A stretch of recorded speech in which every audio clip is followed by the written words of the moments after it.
See, the program is all right, but its implementations are not satisfactory at all. The question is, you have to decide what should be the length of the LT lines through which electricians are going on, what should be the capacity of the transformer, what should be the load of the system. But these things are not being done in remote areas. In remote areas, I'm finding that as per the order of the regulatory commission, only 5% variation in the voltage should be there. It means that 400 volt, whenever we are giving the 400 volt supply, at least the minimum voltage available to the consumer should be 380 volt, or maximum it should be 420 volt. There is regulatory order for this. But this is not being done. In village area, I'm always moving to village area. I'm finding that where the voltage should be 400 volt, it is 250, 230, and motors are not running properly. As a result, people are using DG sets for running their pumps. Under these circumstances, it is not very meaningful.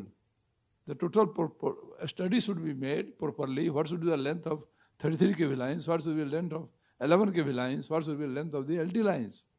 All these studies should be proper. Transmission lines are all right today. National grid has been made, but the effectiveness of electrification is not proper in village areas.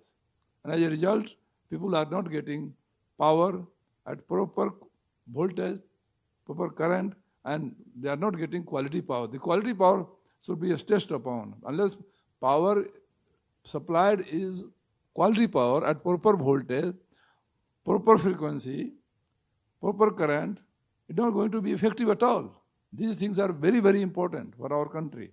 Distribution system is not at all good in this country.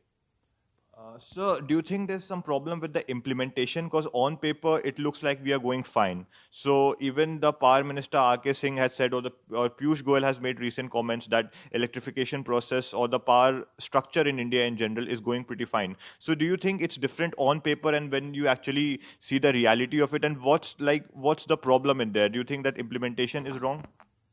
The question is, the implementation of the distribution system is the duty of the state government, and they don't have proper infrastructure for that. Neither they study it properly.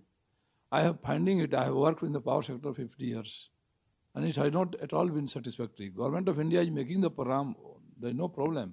They are making the program all right, money is being pumped, but quality power should be made available to the people.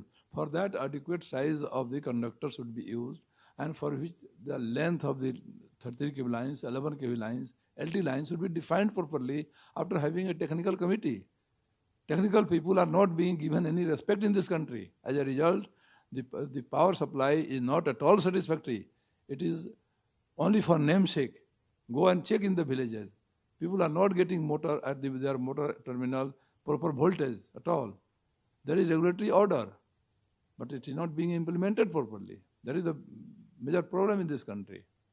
In our country today, the installed capacity of generating power stations is 350 megawatt approximately. But the peak demand is hardly 175, 180, 1,80,000 megawatt. And that is also not being met because people are not having the demand properly, because there is no control on the frequency. Generation mix is not at all good in this country. We should have more pump storage and a storage project of hydro sector. Unless that is done, I have written many articles on this subject. Unless that is done, our utilization of the generating plants are not being proper. Now just see the plant load factor of thermal power plants, where earlier the NTPC plants were 90%, today it has come down to 70%. So all plants are coming under loss. The private sectors have installed many thermal power plants. But that should match with the hydro, because peaking support should be there. For hydro, we have not made enough pump storage and storage projects, for which lot of potential is available in this country. We should take example from China, how they have done. And these things are to be done on a war footing basis. Unless that is done, there is no benefit of that. Just see today, combined plant load factor of thermal power plants, including estates, private sector and the government sector of the central government, it has come down to less than 60%. it means power sectors are running in the loss, great loss. They can't sustain it. So these things are to be examined properly.